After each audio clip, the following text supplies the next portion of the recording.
In physics, we encounter waves everywhere in fluids, sound, electromagnetic theory, and even in quantum mechanics.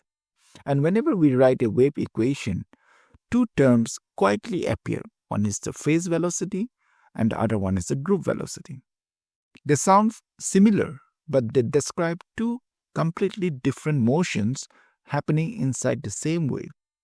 In this video, we will uncover how these two velocities describe two very different kinds of motion within a single wave. To understand the difference between the phase velocity and the group velocity, first we must learn what we mean by phase. The word phase simply tells us where the oscillation is in its cycle. Let us take a simple pendulum oscillation as an example. At t equals 0, it is in the mean angular position and it is moving towards the left. At t equals capital T by 4, here capital T is the time period, it is in the maximum angular displacement position. Similarly, we have the snapshots of three other time instants. Now, these states of oscillation can be represented by a sine curve, and any state of oscillation can be represented by a point on this curve. This graph can be represented by this mathematical equation, and the argument of the sine function is what we call as the phase, and phi here is the initial phase. For this example, we have taken the initial phase to be 0. Suppose if we take the initial phase to be pi by 2, then the graph will look like this. In this equation, the argument of the sine function is what we call the phase. This phase is time dependent, it has an initial phase, and there is no space dependence. Now, to introduce the space dependence in this equation, let us modify the system. Now, let us take an array of simple pendulum where each successive pendulum has a well-defined phase lag in the form of initial phase given by minus k xn. Then we will have this equation. In this new equation, the phase is now both space and time dependent, and this will give a traveling wave. The video given on the right hand side, it's a demonstration of how a group oscillation with a well-defined phase lag gives a traveling wave. The generalized expression of a traveling wave can be written like this, and in one of my videos we already discussed that in traveling wave, the shape of the wave travels along the direction of the wave propagation, and this direction is determined by the expression of the phase. This constant shape traveling along the direction of propagation is nothing but saying that the phase is constant. Now, if we have a wave and if we try to focus on the crest, then the phase will be pi by 2. If we are focusing on the trough, then the phase will be 3 pi by 2. The next question is, how does x and t changes to make this phase constant? Let us take the phase to be a constant denoted by capital C. Now, on differentiating this expression, we get a velocity given by omega by k. This is known as the phase velocity.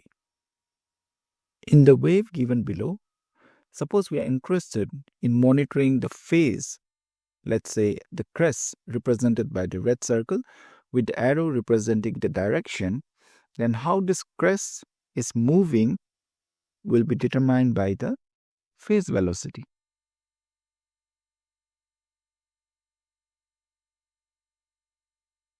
Now, let us see what happens when we combine two waves. Here y1 and y2 are two different waves with equal amplitude, and let us analyze two different cases. In case 1, the angular frequencies and the wave numbers are same.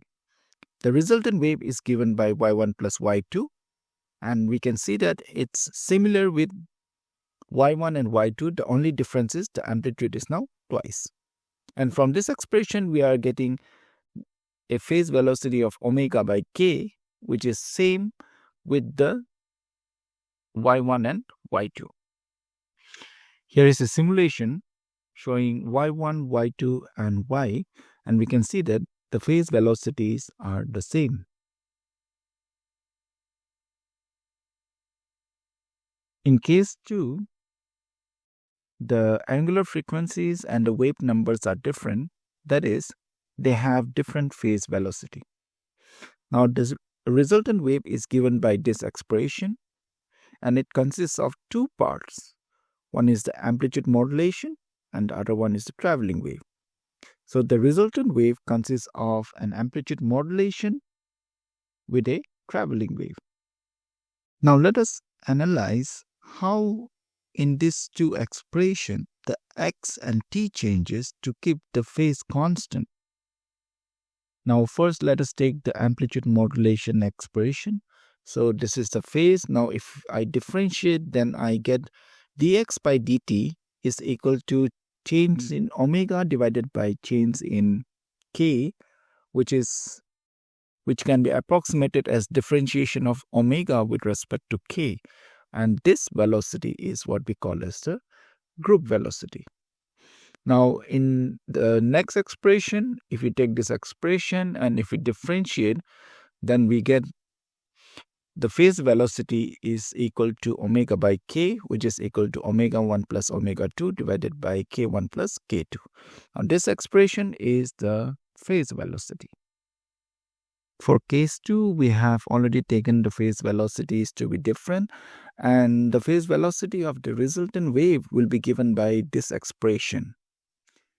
Here, I'll show you the simulation for y1, y2 and y for the set of parameters given in the top right corner.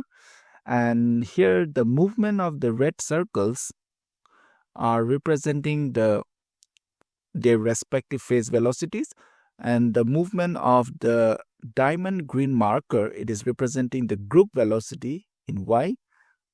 And here we can see that in y the phase velocity is greater than the group velocity, and the phase velocity of y is also different from the phase velocity of y1 and y2. And from this graph we can say that the phase velocity of y, it is representing how x is changing with time in order to keep the phase constant, and the group velocity is representing how the envelope is traveling with time. We already got the relation of phase velocity and the group velocity, and the relation between these two velocities can be obtained by doing a simple differentiation. And the concept of phase velocity and group velocity is also correlated with the dispersive and non-dispersive medium. Suppose if omega is linearly varying with k, then the phase velocity will be equal to group velocity, and such type of medium we call it non-dispersive medium. And if omega is non-linearly varying with k, then the phase velocity will not be equal to group velocity, and such type of medium we call it dispersive medium. Thank you everyone for watching this video.